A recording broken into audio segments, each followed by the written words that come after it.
दिल्ली में मॉनसून सत्र चल रहा है। ऐसे में अपने हलके की बात कौन कर रहा है, क्या कर रहा है और क्या क्या समस्याएं उठाई हैं, क्या मुद्दे उठाए हैं, साथ ही साथ क्या उन मुद्दों का हरियाणा की विधानसभा पर भी असर पड़ेगा, ये भी जानेंगे। हमारे साथ राज्यसभा सांसद सुभाष बराला हैं, इनसे बातचीत कर लेते हैं। बराला जी, मॉनसून सेशन चल रहा है, जैसे मैंने जिक्र भी किया, तो सभी अपने अपने इलाकों की समस्याएं उठा रहे हैं, मुद्दे उठा रहे हैं। आपसे अगर बात करें तो क्या कुछ समस्याएं जो हैं आपके इलाके की अभी तक वहां पहुंची हैं? देखिए, अभी तक मेरा कल पहला भाषण हुआ है और उसमें कृषि के ऊपर मैंने बोला है। कृषि में कैसे पूर्व में जो हम लोग चाहे किसान आंदोलित रहते थे, लाभकारी मूल्य की बात करते थे कि लागत के अंदर 50% लाभ जोड़ करके किसान को उसकी फसल का भाव मिले। इस विषय के ऊपर कल मैं बोला था और एक बात मैं दावे के साथ कह सकता हूँ, ये मांग बहुत पुरानी है और लोग इसको डॉक्टर स्वामीनाथन के साथ भी जोड़ते हैं, लेकिन मैं इसको शुद्ध रूप से इसमें लागत में 50% लाभ जोड़ने की बात मैं कहता हूँ। कल मैंने वो बात रखी कि अगर इसके ऊपर को काम किया तो इन 10 सालों के अंदर नरेंद्र मोदी जी की सरकार ने काम किया। और देखिए, इतना ही नहीं है, लोकसभा में तो खैर मौका थोड़ा टाइम मिलता है, लेकिन मैं इसमें एक बात और कहता हूँ। भाव तो दिया ही दिया है, 1.5 गुना से लेकर के 2.5 गुना भाव ज़्यादा इन 10 सालों में पहले की सरकार यानी कि यूपीए की सरकार, कांग्रेस की सरकार जो पहले 10 साल चली थी उससे ज़्यादा। दूसरा, हरियाणा जैसे प्रदेश के अंदर भावांतर भरपाई योजना लागू करना, ये कोई छोटी बात नहीं है। आज 14-14 फसलों को हम एमएसपी पे खरीद रहे हैं, भावांतर भरपाई हम लोग हरियाणा प्रदेश के अंदर दे रहे हैं। ये पूरे देश के लिए अनुकरणीय है और कई प्रदेशों में इसके ऊपर काम भी हुआ है। मध्य प्रदेश के अंदर हमारे जो वर्तमान के कृषि मंत्री हैं, वहाँ के जब मुख्यमंत्री थे आदरणीय शिवराज सिंह चौहान, उन्होंने इसके ऊपर बहुत काम किया। और जहाँ तक खेती की बात की, अगर मैं भविष्य की मैं बात करूँ तो मुझे विश्वास है कि आदरणीय प्रधानमंत्री नरेंद्र मोदी जी के साथ मिल करके हमारे केंद्रीय कृषि मंत्री शिवराज सिंह चौहान एक बड़ा काम कृषि के क्षेत्र में और किसान के लाभ के लिए करके जाएंगे। इसके अलावा आपका क्या कोई प्रश्नकाल में भी टोहाना के लिए कुछ खास आपने उठाया या कोई और समस्याएं जो है वो उठाई गई हैं? देखिए, स्पेशल मेंशन मेरा लगा है उसमें, टोहाना हरियाणा की एक बड़ा इशू है उसमें रेलवे का, अभी बताना वो ठीक नहीं, क्योंकि जब लग जाएगा उसके बाद उसकी चर्चा करेंगे। 0 आवर के लिए भी मैंने दिया है, अलग अलग विषयों के ऊपर बोलने का मैंने वहाँ रिक्वेस्ट की है बोलने की। देखते हैं कब मौका मिलेगा। पर क्या चाहते हैं आप टोहाना के लिए? उस आपका रणनीति जान लेते हैं कि टोहाना के लिए क्या आपने विकास की सोच रखी है? वो अभी जो मैंने लोकसभा में जिसकी चर्चा करनी है उससे पहले उसके ऊपर बात करना ठीक नहीं है। टोहाना के लिए जैसे मैंने पहले भी पिछले जो ये मैं 5 साल विधायक था, तो उस दौर के अंदर टोहाना के लिए जो काम किए, चाहे वहाँ सिंथेटिक ट्रैक युक्त स्टेडियम बनाना है जहाँ पर हरियाणा, पंजाब, राजस्थान और मध्य प्रदेश तक के बच्चे भी जो कई जगह कोचिंग वगैरह लेने के लिए आते हैं, किसी इंस्टीट्यूट में पढ़ने के लिए आते हैं, वो लोग आकर के जब वहाँ प्रैक्टिस करते हैं 3-3, 4-4 प्रदेशों के, तो दिल खुश होता है कि हमने जो इतना बड़ा काम किया। वहाँ स्विमिंग पूल बन करके तैयार है, अभी वो वर्किंग में आ जाएगा, इसी महीने शायद आ जाएगा। वहाँ कल्पना चावला पार्क में किस प्रकार से वहाँ एक वाटर पार्क का हमने निर्माण किया है, टोहाना में बाईपास बनाया है, टोहाना फतेहाबाद रोड के ऊपर जमालपुर जो फाटक था, पिछले 5 साल पहले की बात मैं बता रहा हूँ आपको, जब मैं विधायक था, पहली हमारी सरकार बनी थी, तब वो पुल मैंने मंजूर करवाया था और उसके ऊपर वहाँ धरातल के ऊपर काम शुरू हो चुका है। जाखड़ के अंदर एक बहुत बड़ा अंडरपास, उसके 11 करोड़ का काम उसमें पहले हो गया था, लेकिन रेलवे के कर्मचारियों ने कहीं न कहीं एस्टीमेट बनाने में चूक की थी, कम उसका बजट का एस्टीमेट उन्होंने बना दिया था। अब उसमें लगभग 5 करोड़ पैसे और डलवा करके दोबारा वो काम शुरू हो चुका है। वहाँ पर लड़कियों का स्कूल जाखड़ के अंदर बहुत छोटा सा था, एक विशाल स्कूल मैंने लड़कियों को वहाँ देने का काम किया, एक बड़ा कम्युनिटी सेंटर वहाँ देने का काम किया। बस स्टैंड चाहे वो जाखड़ का है, वो तो पिछले कार्यकाल में ही बन करके तैयार हो गया था, दोबारा से बनवा दिया था। टोहाना का बस स्टैंड निर्माणाधीन है। टोहाना के अंदर 100 बेड का हॉस्पिटल, मेरा टोहाना में कैंसर हॉस्पिटल बनवाने का एक मेरा मकसद था, जो केंद्र सरकार की योजना से बनना था, और उसके लिए पहले 100 बेड का हॉस्पिटल जरूरी था। तो मैंने 100 बेड का हॉस्पिटल हरियाणा सरकार से मंजूर करवा दिया था, लेकिन कैंसर हॉस्पिटल केंद्र से वो कहीं न कहीं बीच में अटक गया था। प्रयास करेंगे कि भविष्य में उसके ऊपर कुछ काम हो जाए। तो और गाँव में जो शहरों की तर्ज पे जो गाँव का विकास किया, आज आप जाकर के देखेंगे टोहाना के बहुत सारे गाँव में आपको स्ट्रीट लाइट दिखेंगी, सोलर लाइट दिखेंगी, वाटर प्योरीफायर दिखेंगे, गांव के अंदर पार्क दिखेंगे, गांव में ओपन जिम दिखेंगे, गांव के अंदर जो ओपन जिम और जिन पार्कों के अंदर लगे हैं वहां आपको शहरों की तर्ज पर फुहारे चलते दिखाई देंगे। ऐसे काम मैंने पिछले 5 साल में टोहाना विधानसभा क्षेत्र में करवाने का काम किया। मैं समझता हूं कि बहुत सारी इच्छाएं और भी हैं। अब केंद्र से क्या करा सकते हैं, जैसे पिछले टेन्योर में मैंने बताया कि जमालपुर का जो फाटक है, ओवर ब्रिज है, फाटक के ऊपर बहुत बहुत देर तक रुकना पड़ता था, वहाँ ओवर ब्रिज की बहुत पुरानी डिमांड थी, वो सपना साकार हो रहा है। बहुत सारी चीज़ें और करने की है, भविष्य में करेंगे बातचीत उसके ऊपर। बराला जी, जितनी आपने अपनी चीजें गिनवाई हैं, कितना काम वहां पर हुआ है, तो आपको लगता है कि इसका फायदा जो है भाजपा को आगे विधानसभा चुनावों में होगा? देखिए, निश्चित रूप से फायदा मिलता है इन चीज़ों का। लोगों में पार्टी के प्रति और नेतृत्व लीडर के प्रति विश्वास जागृत होता है। उनको लगता है कोई व्यक्ति ऐसा है जो तुम्हारी बात को हवा में नहीं उड़ाता, वो गंभीरता के साथ लेता है, चाहे वो आम आदमी की कोई समस्या है, व्यक्तिगत समस्या से लेकर के डेवलपमेंट के काम। तो विश्वास पैदा होता है, इसमें कहीं कोई दो राय नहीं है, और वो विश्वास लोगों का झलकता भी है। साथ ही साथ जानना चाहेंगे, हाल ही में बजट जो है वो अनाउंस हुआ है, उसमें आप हरियाणा को कहाँ देखते हैं, क्योंकि कहीं जिक्र नहीं हुआ हरियाणा का? केवल नाम नहीं मेंशन हुआ, लेकिन अगर मैंने रेलवे की चर्चा की, देखिए रेलवे में 313 करोड़ या कितना पूर्व की सरकार ने अलॉट किया था जब कांग्रेस पार्टी की यूपीए की सरकार थी।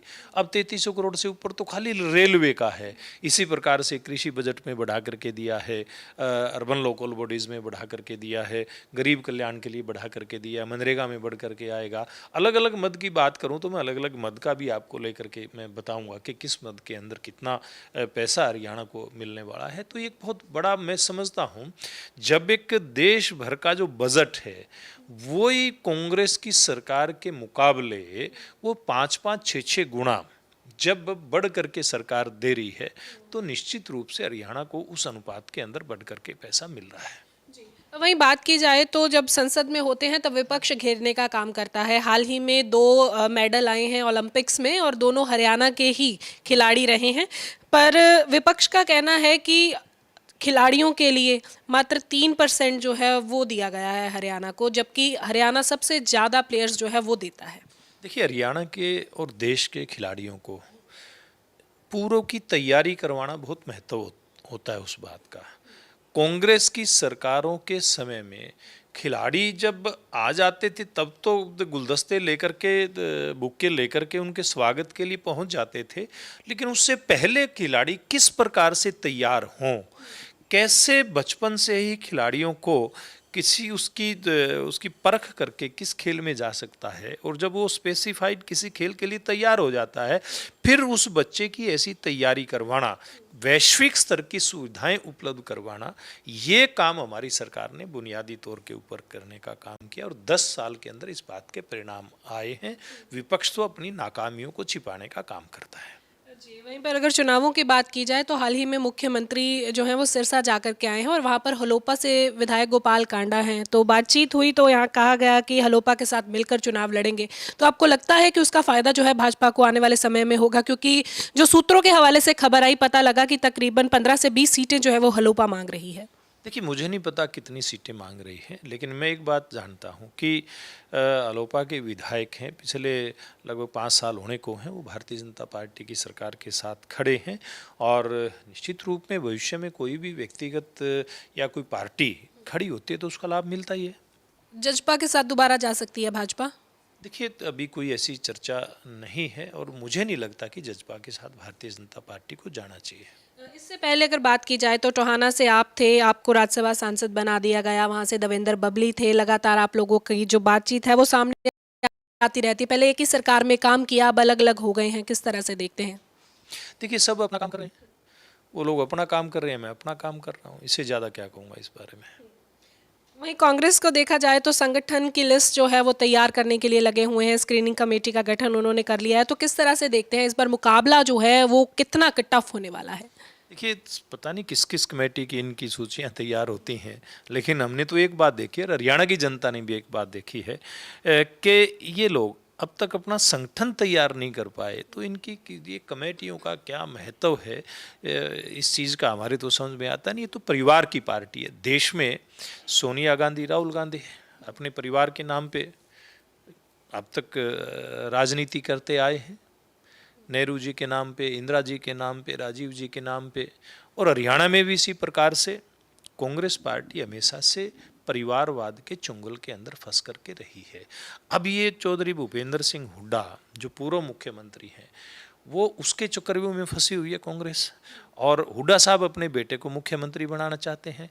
अब इस प्रकार का जब कांग्रेस पार्टी के अंदर वो काम चल रहा है, तो रणदीप सिंह सुरजेवाला का क्या होगा, शैलजा कुमारी का क्या होगा, बाकी अन्य लोग जो अपने दिल के अंदर इस प्रकार के ख्वाल पड़े बैठे हैं कि हम भी मुख्यमंत्री बनेंगे, उनका क्या होगा, ये बात सोचने की। और दूसरी तरफ भारतीय जनता पार्टी है, जिसमें जब 14 के अंदर सरकार बनी थी, कोई सोच नहीं सकता था कि इतना बड़ा एक परिवर्तनकारी व्यक्ति हरियाणा प्रदेश का भारतीय जनता पार्टी मुख्यमंत्री के रूप में देगी, मनोहर लाल खट्टर जी के रूप में। और फिर उसके बाद जब बदलाव हुआ, कोई नहीं सोच सकता कि एक बहुत सामान्य से किसान परिवार का एक नौजवान निकल करके आएगा। हमने सालों साल से काम किया इकट्ठे, 1998 से हम लोग इकट्ठा काम कर रहे हैं। बहुत सामान्य साधारण कार्यकर्ता, धरातल के ऊपर काम करने वाला कार्यकर्ता, और प्रदेश का मुख्यमंत्री बन जाता है। एक तरफ भारतीय जनता पार्टी में इस प्रकार का कारनामा हो सकता है, ये हमने करके दिखाया है, और दूसरी तरफ कांग्रेस पार्टी परिवारवाद से बाहर नहीं निकल रही।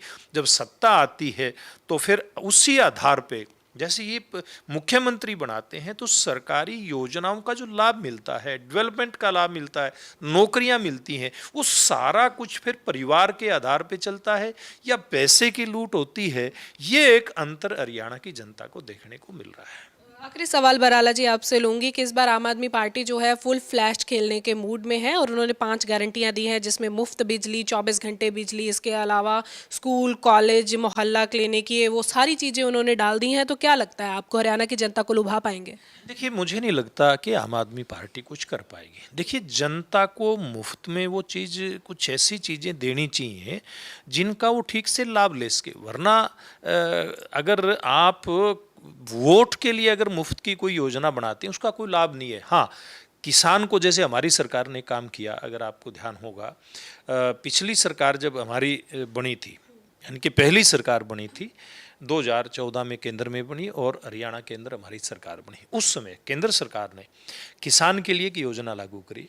उसमें उन्होंने सोलर ट्यूबवेल के ऊपर 35% की सब्सिडी देने की घोषणा की।